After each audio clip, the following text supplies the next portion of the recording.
दोस्तों आज की वीडियो का जो मुद्दा थोड़ा सा अलग है, सोचनीय है। मतलब उस पर सोचना आपको ज़रूर चाहिए, कंसिडर करना चाहिए। जितने भी स्टूडेंट्स ने किसी भी गलत तरीके से डॉक्यूमेंट्स लिए हैं या किसी भी तरीके से सेटिंग से डॉक्यूमेंट लिए हैं, उस सेटिंग का क्या मतलब है आप बेहतर समझते हैं। आपने हमारी कई सारी वीडियोज़ देखी हैं, जो हमने वीडियोज़ बनाई हैं आपकी ही भलाई के लिए। जिन लोगों ने वो वीडियोज़ देखी हैं वो अपने आप को अवेयर कर चुके हैं, क्योंकि लगातार हमारे पास बहुत सारे स्टूडेंट्स मैसेज करते हैं, हमसे सवाल पूछते हैं कि सर मैं ऐसा करूं कि नहीं करूं।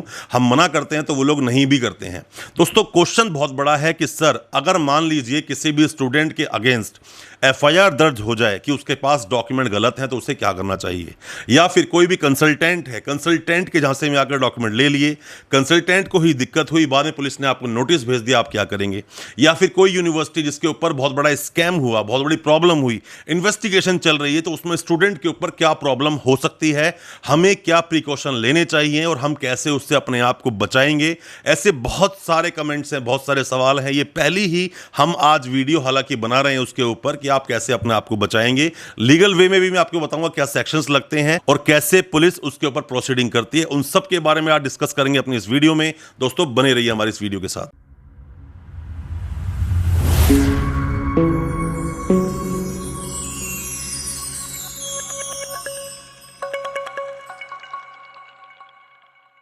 नमस्कार दोस्तों, स्वागत करता हूं आप सभी का अपने इस YouTube चैनल पर जिसका नाम है यूनिवर्सिटी इंडिया।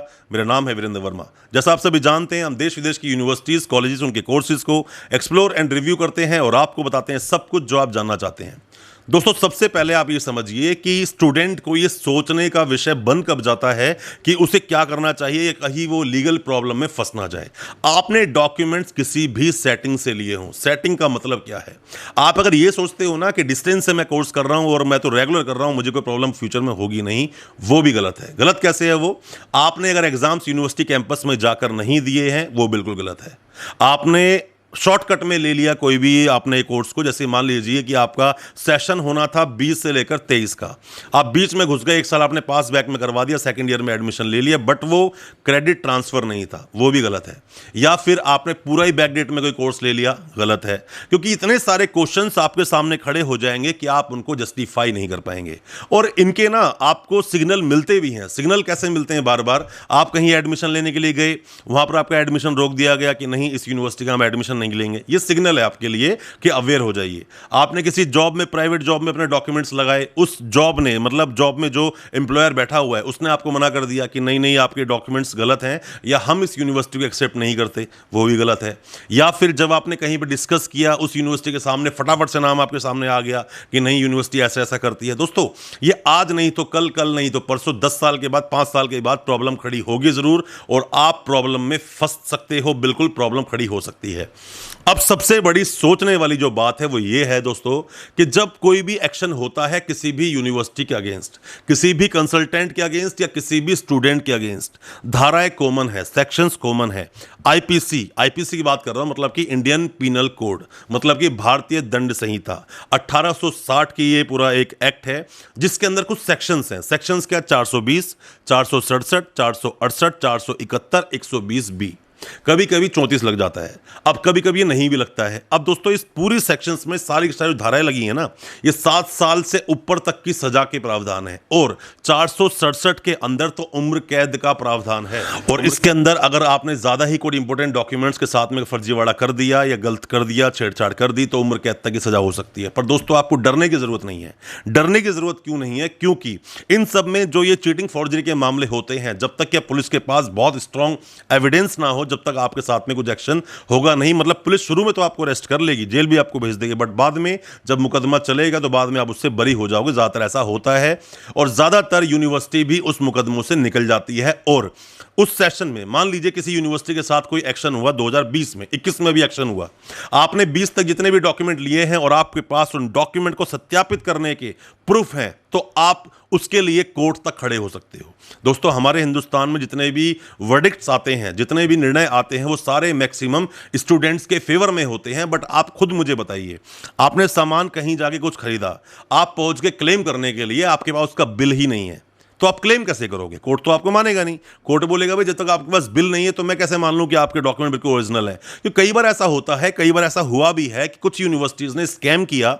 स्कैम होने के बाद मामला कोर्ट तक पहुंचा और कुछ स्टूडेंट कोर्ट चले गए। उन्होंने जाके डॉक्यूमेंट शो करे कि सर देखिए मेरी फीस रसीद ये रही, मैं हॉस्टल में रहा था, मैंने वेरिफिकेशन करवाई, सर ये रहा मेरा वेरिफिकेशन का प्रूफ।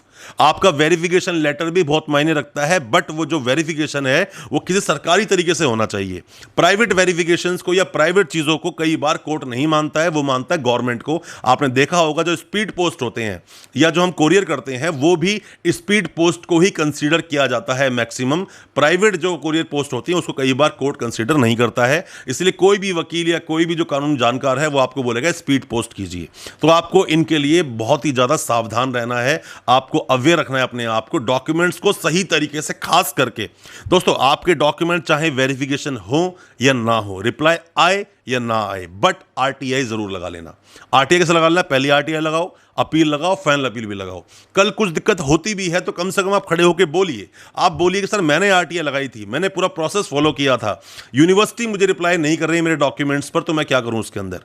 और दूसरी बात दोस्तों, होता क्या है कि आपने किसी के पास कोई नोटिस भेजा, आपने देखा होगा कई बार लीगल नोटिस आते हैं, आपने लीगल नोटिस भेजा, वहां से रिप्लाई नहीं आया तो कोर्ट इस बात को कंसीडर करता है कि आपके पास नोटिस आया, आपने रिप्लाई क्यों नहीं किया। तो वही सेम काम यहां पर भी करेगा कि आपने आरटीआई लगाई, यूनिवर्सिटी के पास रिकॉर्ड नहीं है तो नेगेटिव रिप्लाई बना के भेजो ना, हमारे पास कोई रिकॉर्ड नहीं है। इसका क्या मतलब है कि आप लोग देखो, स्टूडेंट ने कोई कोर्स कहीं से किया, कंज्यूमर फॉर्म जो बनी है वो किस लिए बनी है?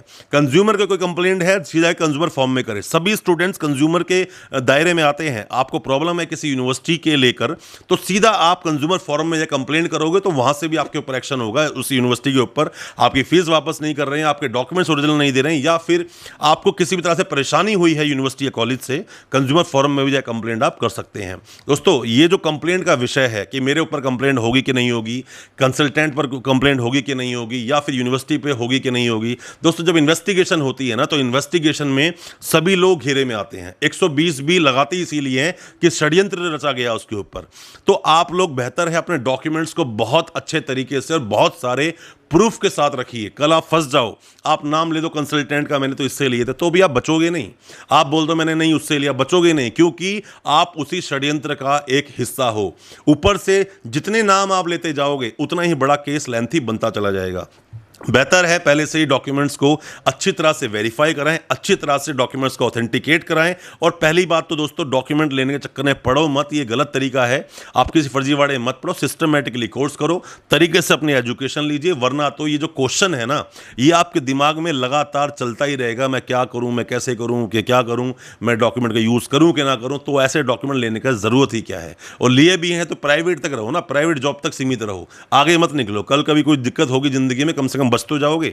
आप तो कहीं पर भी उठा के लगाए, तो गवर्नमेंट जॉब लेने के लिए आप लगाए, तो गवर्नमेंट जॉब में एक प्रावधान है। एक बात याद रखना मेरी बात, कि आपने गवर्नमेंट जॉब में डॉक्यूमेंट लगा दिए, आपकी नौकरी लग गई, आप सैलरी ले रहे हो और पता चला 5 साल के बाद डॉक्यूमेंट गलत थे, गलत तरीके से यूज किए गए, तो सारी की सारी आपसे वापस ले ली जाएगी। वो सैलरी जितनी आपको दी गई थी, साथ में सजा होगी, वो अलग।